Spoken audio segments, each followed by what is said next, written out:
मुकेश अंबानी के पास 3 private jet. अगली कहानी ध्यान से सुनना। ईशा अंबानी लंदन में पढ़ रही थी, वहां दोस्तों पे बिल्कुल ऐसा बोल पड़ी, वहां पे थोड़ा किसी ने उसको छेड़ा, तंग किया, बोला प्राइवेट जेट आएगा मेरा छुट्टियों में मेरे को लेने के लिए। समझ गया, अंबानी की लड़की हूं। ये बात मुकेश अंबानी तक पहुंच गई।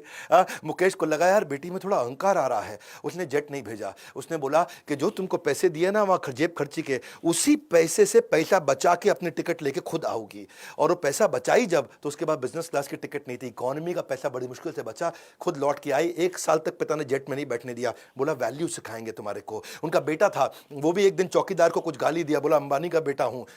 जब मुकेश अंबानी को बात पता चली, उसने चौकीदार को ढूंढा, पता लगाया उसके बारे में, सारे परिवार को इकट्ठा करके चौकीदार को बुलवाया, वहीं माफी मंगवाई उससे। बोले कि हमारे को वैल्यूज सिखानी है ये, और क्या पैसे की भी वैल्यू और वैल्यूज की भी वैल्यू। बिल गेट्स, अगर आप कहीं सर्वे कर लो ना अपने आसपास के ऑफिस में, तो मोस्ट इन्फ्लुएंशियल लोगों में अगर आप पूछो 3 सबसे इन्फ्लुएंशियल लोग कौन है, हर आदमी बिल गेट्स का नाम 3 में से एक जरूर ले लेगा। इतना वेल्दीएस्ट आदमी। फोर्ब्स ने जब लिस्ट निकाली, 23 में से 18 बार वो रिचेस्ट मैन बना था वर्ल्ड का। ठीक है, ऑफ कोर्स आजकल नहीं है, आजकल जेफ भैया आगे आ गए, इलॉन भैया आगे आ गए। तो एक बार जो है ना, ये एक सर्वे किया, एक एक्सपेरिमेंट किया कि बिल गेट्स इतना अमीर आदमी है, अगर सड़क पे पैसे गिर जाए उसकी जेब से, तो कितना पैसा होगा कि वो झुक के उठाएगा। क्या कितना पैसा होगा कि वो झुक के उठाएगा। तो बिल गेट्स के साथ ये सर्वे किया गया, तो उसने उसकी नेट वर्थ, उसकी पर्सनल एसेट को कैलकुलेट किया, हिसाब किताब लगा के समझे कि अगर $50,000 अगर गिर जाए, है यानी कि लगभग 36 लाख रुपए गिरा होगा, तब बिल गेट्स के लिए झुकना किसी मतलब कोई वैल्यूएबल होगा कि भाई मैं झुकूं, झुक करके पैसा उठाऊं, क्योंकि यार मैं झुकने में इतना टाइम लग जाएगा, इससे ज्यादा पैसा मैं बिना झुके कमा लूंगा, गिरने दे पैसा, जाने दे पैसा। वो तो ये बोले कि $50,000 अगर एक साथ हो तो उठाएगा, थोड़ा फैला हुआ हो तो फिर वो उसको भी नहीं उठाएगा। क्यों? क्योंकि उतना पैसे वाला आदमी, और इतना पैसे वाला आदमी, अब बताता हूं वो क्या करता है।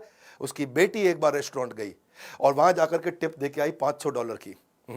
बेटी टिप देके आई $500 की, पिता भी उसी रेस्टोरेंट में गया और वहीं खाना खाया, उसी टेबल पे खा के आया, वो $5 की टिप देके आया। तो वेटर बोला आपकी बेटी $500 दिया, आप तो सबसे अमीर आदमी दुनिया के, आपने $5 ही दिया।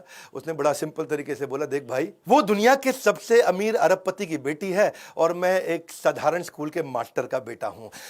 बिल गेट्स का कहना है कि भाई मैं बहुत ज्यादा पैसे इधर उधर कभी भी खर्च नहीं करता, काफी समय तक जिंदगी भर इकोनॉमी फ्लाइट में ट्रैवल किया, ये पैसे की कीमत को समझते। ये नहीं कि अरबपति तो उड़ा देंगे ऐसा, ये सारे के सारे किंगफिशर एयरलाइंस वाले नहीं होते हैं, माल्या।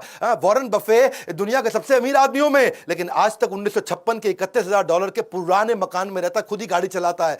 अवॉइड स्पेंडिंग मनी, सुनो मेरी बात, गोल्डन स्टेटमेंट दे रहा हूं, सुन लो भैया, तुमसे कह रहा हूं, avoid spending money which does not contribute to your success. वहां पैसा कभी मत खर्च करना जो आपकी सक्सेस में कंट्रीब्यूट ना करता हो। अगर आपके गोल को कंट्रीब्यूट करता हो तो पैसा खर्च करना ठीक है। फ्रूगल होने का मतलब, कम पैसा खर्च करने का मतलब ये नहीं कि भिखारी बन जाओ, गरीब बन जाओ, मतलब ये है जहां वैल्यू फॉर मनी हो वहीं पैसा खर्च करे।